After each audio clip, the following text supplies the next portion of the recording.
Balik lagi bareng gua Aditya. Apa kabar kalian semua? Semoga kalian semua tetap sehat dan tetap dalam lindungan Tuhan Yang Maha Esa. Sudah hampir seminggu kita tidak bertemu. Dan kali ini gue kembali hadir membawakan cerita baru, cerita horor yang ditulis oleh akun Twitter bernama Simple Man. Dan cerita ini berjudul Omah Jejer Telu, atau dalam bahasa Indonesia berarti rumah berjejer tiga. Seperti apakah ceritanya? Tanpa berlama-lama, langsung saja kita simak ceritanya. Alangkah baiknya sebelum mendengarkan cerita ini, kita membaca basmalah terlebih dahulu. Bismillahirrahmanirrahim. Kejadian ini terjadi saat saya masih menginjak sekolah dasar. Saya lupa tahun pastinya, yang jelas saya dan keluarga baru saja pindah rumah dari yang sebelumnya tinggal di samping rumah Rombe ke tempat baru, yaitu Omah Jejer Telu. Omah Jejer Telu mungkin tidak banyak orang Jawa sekarang yang tahu maksud dari istilah ini, karena fenomena seperti ini sudah lama dan sudah langka terjadi. Bahkan mungkin sudah tidak, karena Omah Jejer Telu rupanya memiliki arti kelam yang dulu sangat dipercaya terutama bagi orang-orang tua. Omah Jejer Telu adalah dua rumah menghadap satu rumah tunggal, dan bila dilihat dari sudut atas membentuk pola segitiga.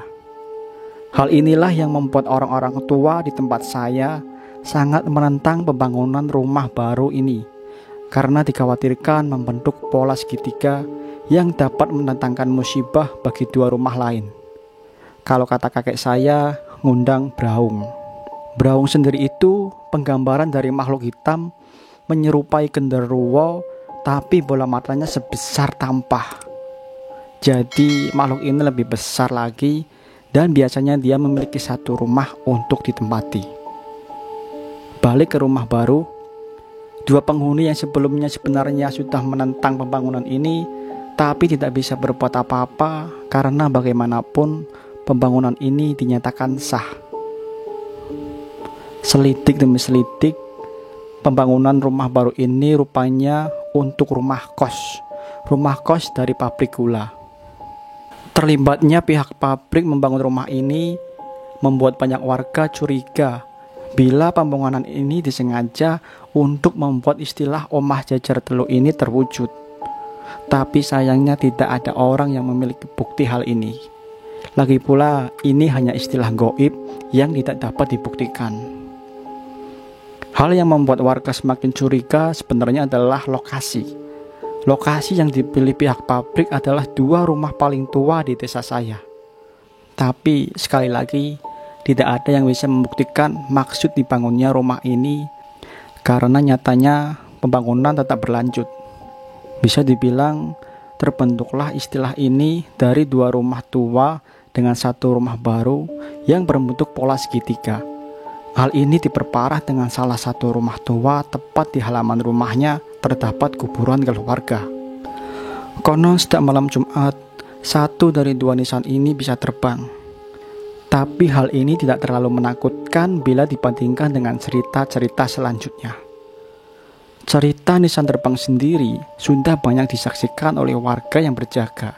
Jadi bukan hal baru, tapi yang paling menakutkan justru terjadi di rumah baru ini, rumah kos ini. Saya ingat cerita ini ramai dibicarakan 1 minggu setelah batu pertama diletakkan. Malam hari terdengar dari jendela rumah Ibu Rismoyo suara wanita menangis. Ibu Rismoyo ini usianya 60-an. Beliau tinggal bertiga dengan anak dan cucunya. Di bawah atap di dalam rumah kamar beliau yang jaraknya tidak terlalu jauh dari pembangunan rumah baru. Ibu Rismoyo seyakin-yakinnya mendengar suara wanita menangis. Takut dengan suara itu, Ibu Rismoyo pergi ke kamar anaknya. Saat menuju ke kamar anaknya, Ibu Rismoyo terkejut dengan suara telepon yang berdering. Waktu itu yang punya telepon bisa dibilang orang kaya, bahkan orang-orang yang sangat kaya.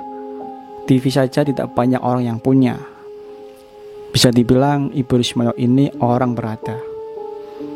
Ibu Rismoyo berhenti memandang ke atas meja tempat telepon berdering. Antara bingung dan takut, Ibu Rismoyo ragu untuk mengangkatnya. Namun ia ingat bahwa suami dan anaknya mungkin sedang menelepon, membuat wanita tua ini akhirnya memutuskan untuk mengangkatnya. Halo? Suara gemetar saat menjawab telepon. Lama menunggu, Ibu Rismoyo tak juga mendengar jawaban. Beliau mengulang pertanyaan yang sama. Halo? Tetap saja siapapun yang ada di balik telepon itu pasti sedang mengerjai dirinya.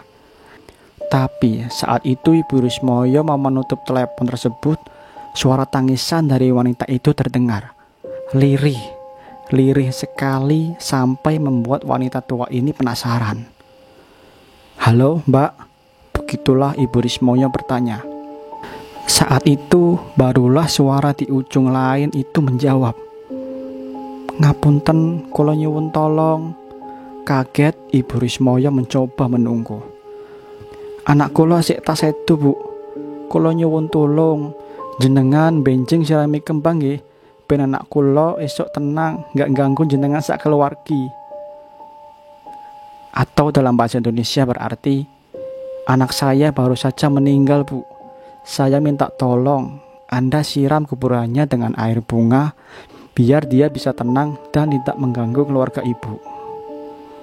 Jenengan sinten? Tanya Ibu Rismoyo. Tapi suara di ujung telepon tak menjawab. Hanya suara nafasnya yang terdengar jelas seperti senggukan saat seseorang sedang menangis. Malam itu bulu kuduk Ibu Rismoyo sebenarnya sudah berdiri, namun beliau masih mencoba untuk kuat menunggu.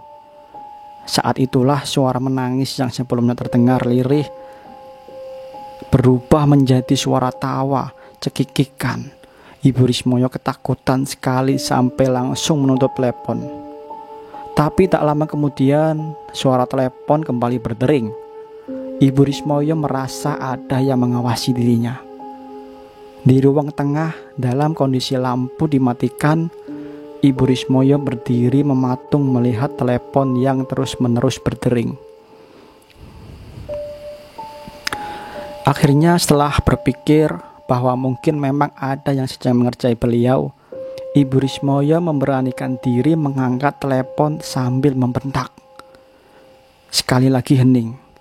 Ibu Rismoyo tidak mendengar jawaban apapun dari entah siapa yang ada di ujung telepon, sampai akhirnya lagi-lagi suara tangisan dari wanita itu terdengar. Kali ini Ibu Rismoyo mendengarnya secara langsung. Suara itu terdengar dekat sekali. Tanpa menggunakan telepon, Ibu Rismoyo bisa mendengarkan suara itu secara langsung. Hal ini membuat Ibu Rismoyo berniat untuk pergi. Seperti tahu apa yang akan dilakukan wanita itu, sosok misterius di telepon itu lalu berkata, "Kulo sakniki wonten ning sebelahe panjenengan." Atau jika dalam bahasa Indonesia berarti, saya sebenarnya ada di samping Anda. Ibu Rismoyo menoleh melihat seluruh ruang tengah, namun beliau tak mendapati siapapun di sini. Ketakutan sudah menguasai wanita malang itu. Dia membanting telepon lalu bergegas lari ke kamar anaknya. Sampai di sudut matanya ia melihat sosok wanita menggendong bayi yang masih merah. Tapi Ibu Rismoyo tidak lagi peduli. Dia sudah melesat masuk ke kamar anaknya. Anaknya terbangun melihat ibunya menatap dirinya dengan ekspresi ketakutan. "Ada apa, Bu?" Ibu Rismoyo hanya menggelengkan kepala. Dia tak bisa bicara. Setelah kejadian malam itu, Ibu Rismoyo tak lagi bisa bicara. Selain itu, dia juga sering menjerit bila ditinggal sendirian di rumah. Hal ini membuat menantunya yang tinggal di luar kota memutuskan untuk pulang, tapi semua ini baru saja dimulai. Pembangunan rumah baru ini awalnya direncanakan memiliki 2 lantai, hal yang membuat warga geleng kepala siapa orang yang ada di balik pembangunan rumah ini. Namun sayangnya saat pengecoran, tiba-tiba pembangunan berhenti bertepatan dengan dikeluarkan surat pabrik gula bangkrut. Bisa dibilang setelahnya rumah ini menjadi terbengkalai meski bangunan sudah selesai. Kos yang awalnya untuk para pekerja akhirnya tidak laku. Karena satu-satunya penunjang diadakannya kos ini adalah karena pabrik gula. Kalau pabrik gula bangkrut, siapa yang mau kos di sini? Selama berbulan-bulan rumah ini akhirnya dibiarkan kosong. Suatu malam, penghuni rumah di seberang melihat ada yang janggal dari rumah ini, di mana di dalam rumah kosong dia melihat sebuah cahaya. Satu hal yang membuat dirinya penasaran, siapa yang masuk ke dalam rumah ini? Berbekal sarung tersambar di badan dengan senter jumbo di tangan, Pak Ageng keluar dari rumahnya. Beliau berniat untuk memeriksa rumah kosong ini, takutnya bila ada maling bersembunyi. Ia menyeberang jalan, lalu menggeser pagar yang menutupi rumah kosong tersebut, lalu melangkah untuk masuk. Pak Adeng memeriksa setiap sudut rumah, tapi dia tak menemukan apapun yang bisa menjawab pertanyaannya tadi. Kesempatan ini digunakan Pak Ageng untuk melihat-lihat keseluruhan rumah. Beliau menemukan 4 kamar dengan dapur umum. Selain itu ada 1 kamar mandi. Sayang sekali rumah sebesar ini dibiarkan kosong seperti ini. Saat itulah dari jauh Pak Ageng mendengar suara wanita menangis. Suaranya terdengar jelas dari halaman belakang rumah yang waktu itu masih ditumbuhi pohon-pohon pisang. Kadang saat seseorang sudah penasaran, ia akan mengesampingkan rasa takut atas kebutuhan yang akan dia lakukan. Hal inilah yang terjadi dengan Pak Ageng. Berbekal keberanian sebesar biji jagung, dia memutuskan untuk memeriksa bagian belakang rumah yang konon tidak pernah didatangi siapapun. Pintu kayu yang menutupi bagian belakang rumah dipindahkan oleh Pak Ageng. Sementara suara itu terdengar semakin jelas, membuat dirinya semakin yakin bila yang dia dengar ini nyata. Melangkah keluar, Pak Ageng tak mendapati apapun selain pemandangan pohon pisang. Saat itu Pak Ageng terus mencari di mana sumber suara tersebut karena ia merasa yakin masih mendengarnya. Saat itulah tanpa sengaja senter jumbo Pak Ageng menangkap sesuatu di jendela Ibu Rismoyo. Rupanya wanita tua itu sedang mengamati dirinya dari dalam kamarnya.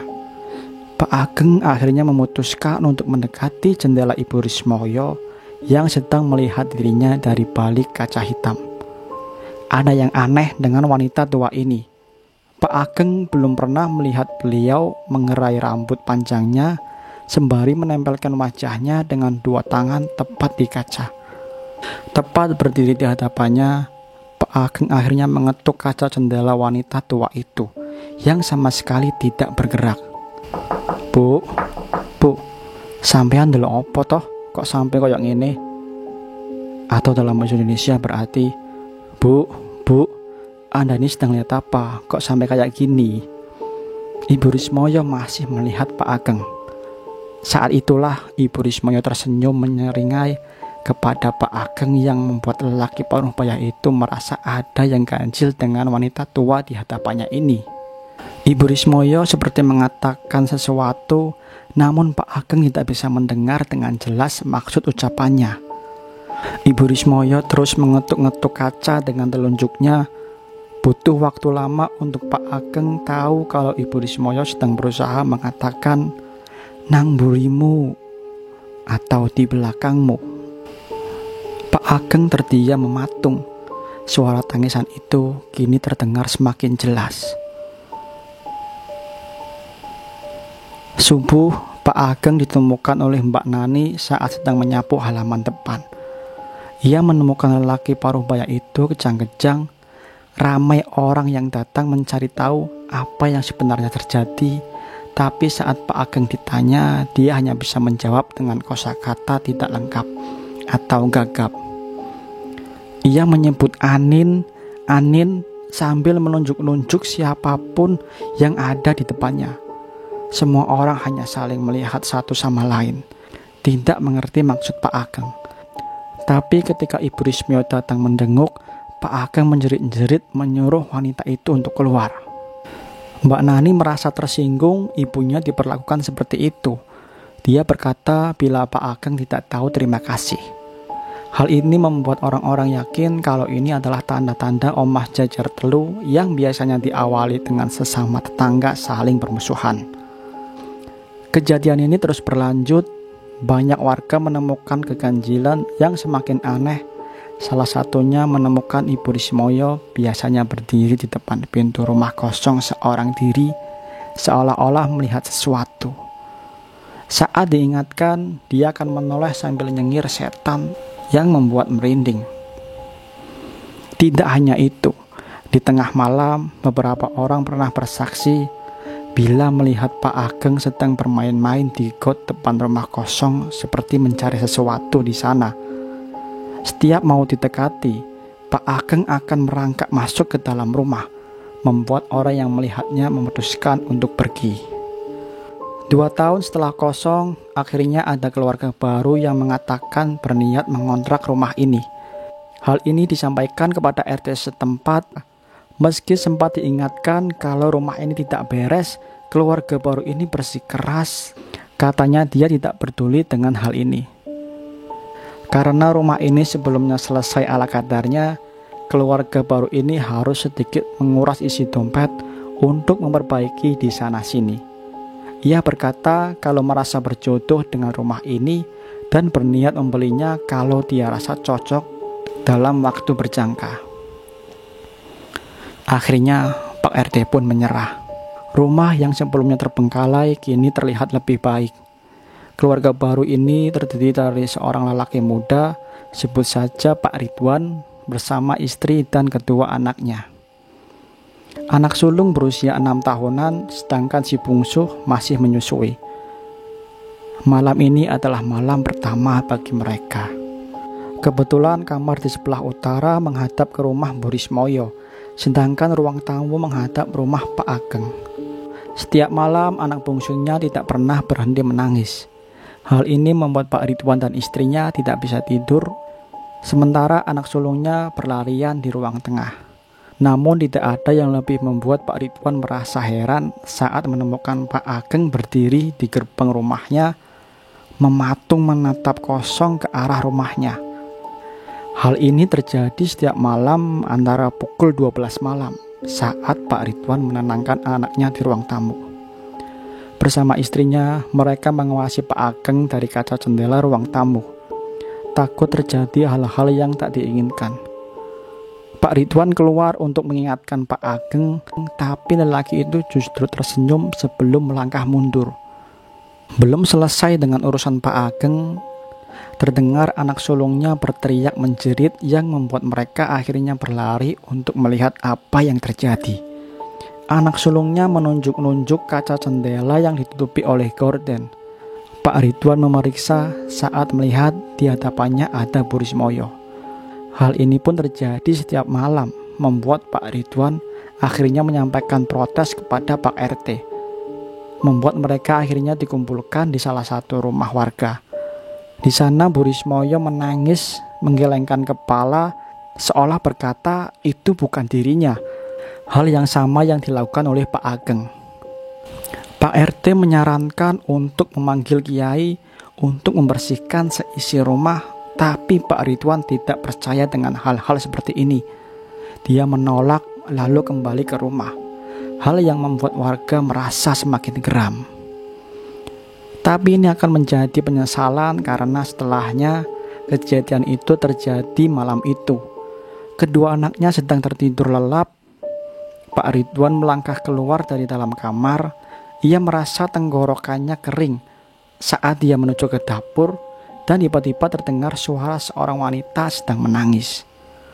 Suaranya berasal dari dalam kamar mandi. Pak Ridwan berjalan menuju ke sumber suara di mana dirinya menemukan bayangan seseorang dari bawah pintu.